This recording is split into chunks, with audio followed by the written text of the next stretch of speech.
You're listening to It Came From the Radio. You know, this is Jennifer Lee Spelman. If you don't, you know now. I got someone really special here, really talented. He's a very fast writer. His name is Michael Harbron. He's a fiction writer who wrote his first book, Interview with the Devil, just released today. April Fool's, but it's not a joke.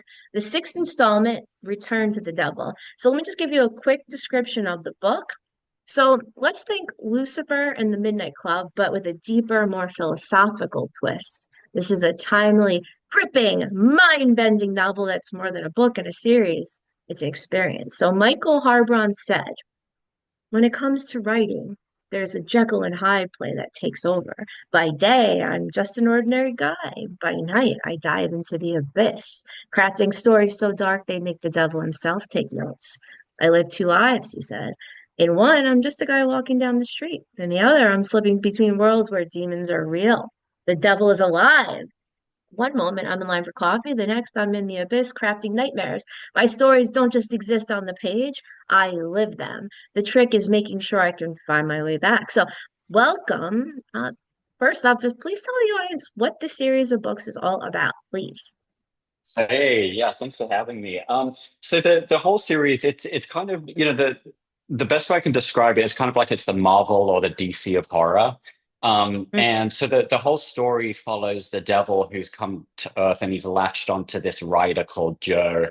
And he's got a prophecy for him, the apocalypse, spelling the end of the universe. And before he kind of goes into more detail about that, about what this writer's destiny is, he wants him to tell the devil's side of the story.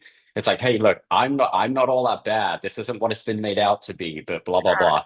And so he gives him there's a prophecy and then a destiny that he can kind of choose to, go through with or back out of, kind of like the red and the blue pill.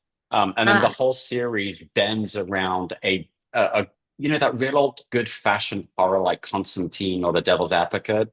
The whole mhm. story bends around a real cosmic good versus evil, and then the whole series is bent around that. So yeah. All right. So, are these Interview with the Devil books pure fiction that you just conjured up while being an ordinary guy by day? Or, or are they based on any real discoveries you made while researching the devil?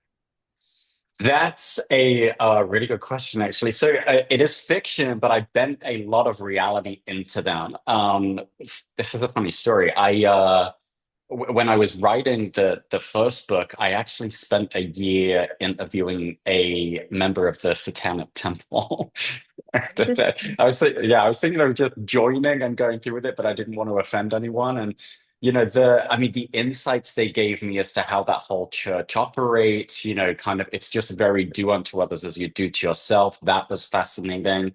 And so there's a lot of real historic references in that. In one of the books in the series, The Witch, it starts in Salem, and there's a lot of real life people and events that I weaved into the book there as well, like the first witch that ever got hanged, the judge who hanged her. I bent those into the stories too. So, I try to give it a touch of realism. Interesting. So, more Hmm. questions on that, but we only have 20 minutes. So, any Yeah. surprises that you covered while researching the dark realms or even trying to understand the world of hell that the devil might live in?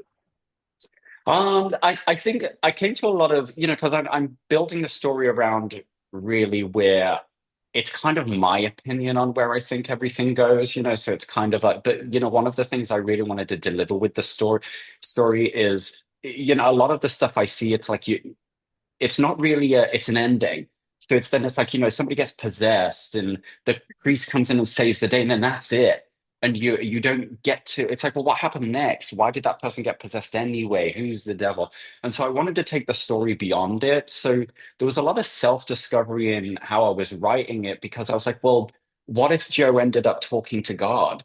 Like, what if he Ah, ended up holding them both accountable and asking them questions that everybody wanted to ask? And so I want to say it was a lot more of self-discovery, but that's where I took it. I'm giving people not so much the horror story they've always wanted, but all the answers afterwards, in my opinion. So yeah.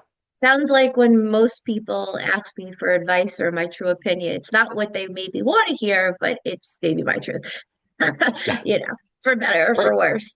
Uh, so some people have experienced and believe that the things that we write about, specifically write about, even texting, or the things we focus on, they can manifest and appear in real life. So, any interesting coincidences occur, or any life imitates art experiences while writing any of these Interview with the Devil books?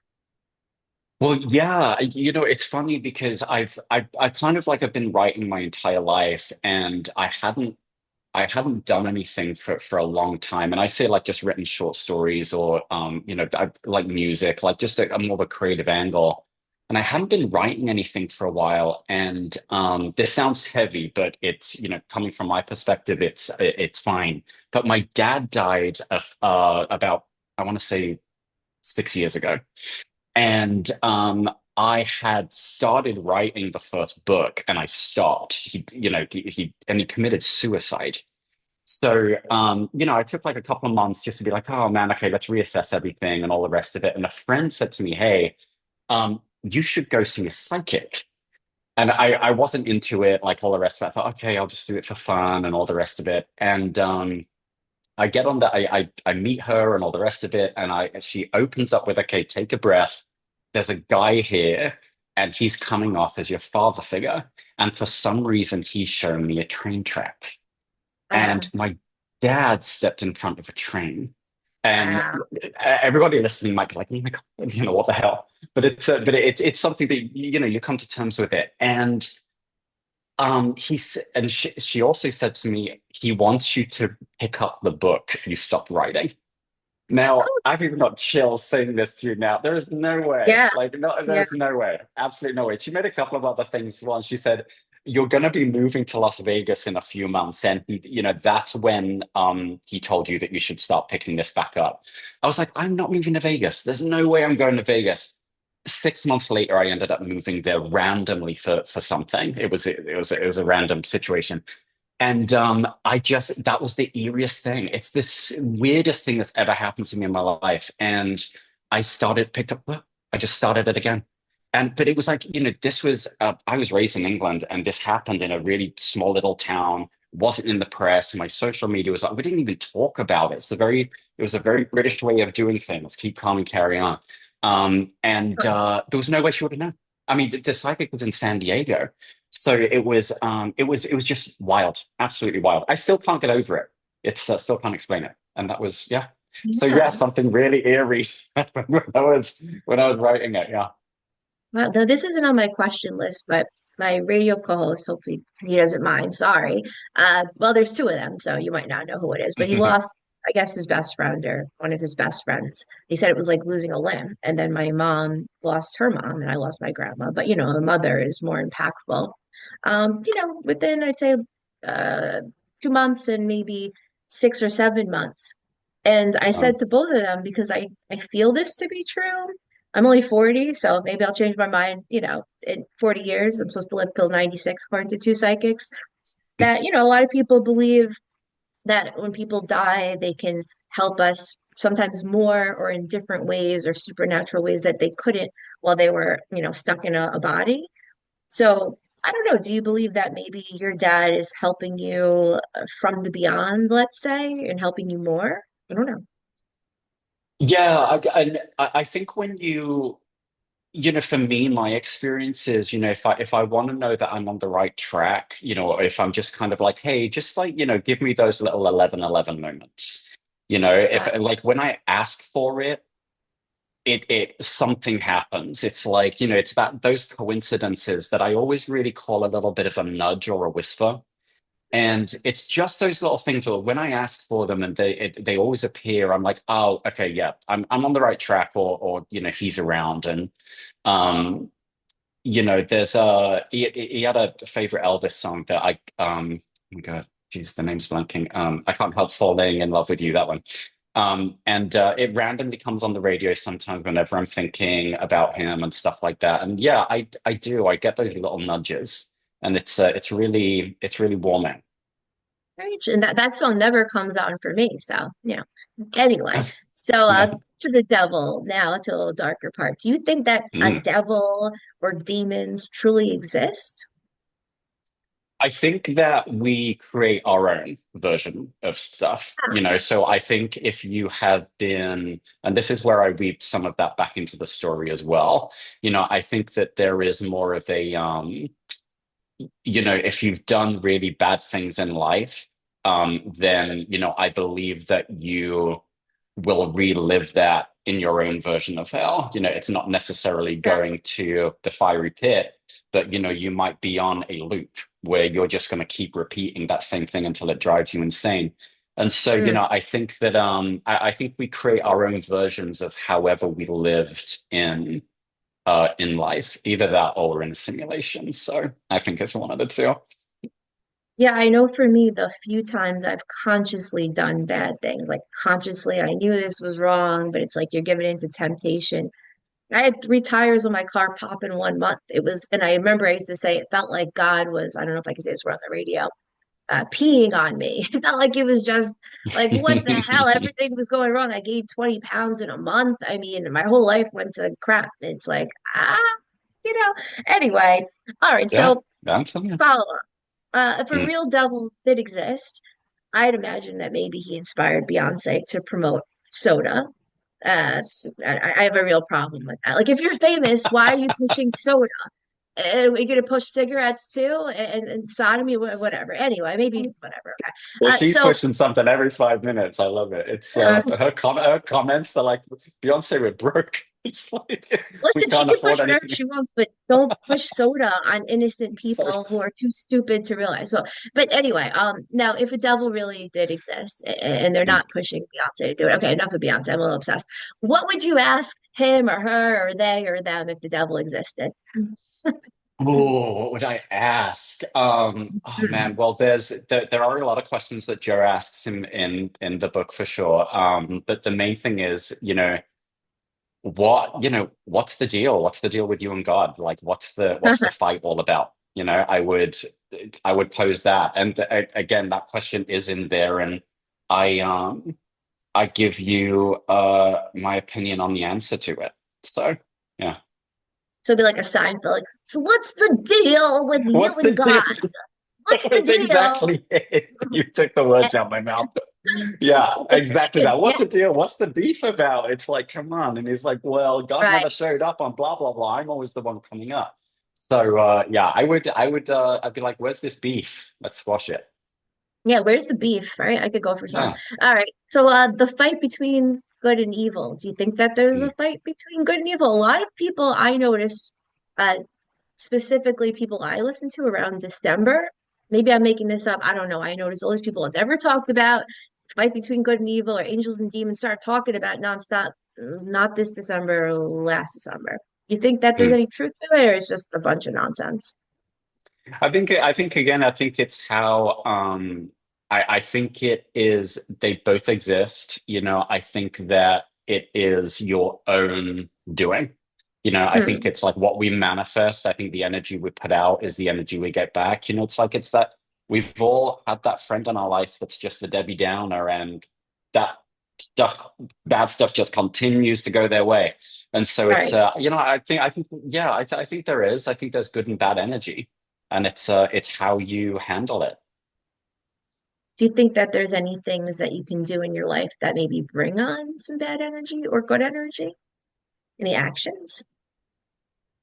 Yeah, I mean, apart from like the general actions of people, if there's a killer out there type thing. But I think that, I think it's that old saying, right? It's like life is like 10% what happens to you, but 90% how you respond to it. I Mm, just try, and it's very difficult, but I try as hard as I can to see it's happening for me, not to me, because life's tough.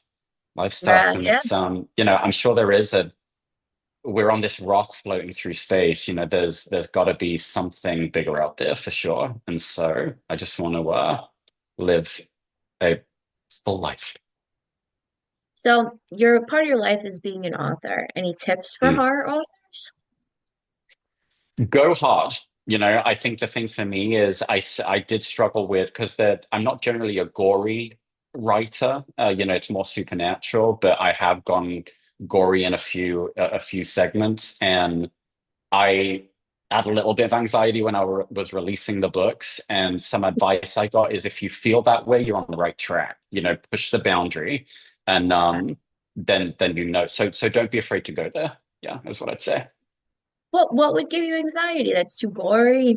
People say you're crazy or say what? No, it's too gruesome. It's too like, oh my God, I had to put a trigger warning in my second book. Oh, Yeah, and it's the Jekyll and Hyde thing, because again, the daytime, I'm like, oh yeah, la di da, don't mind me.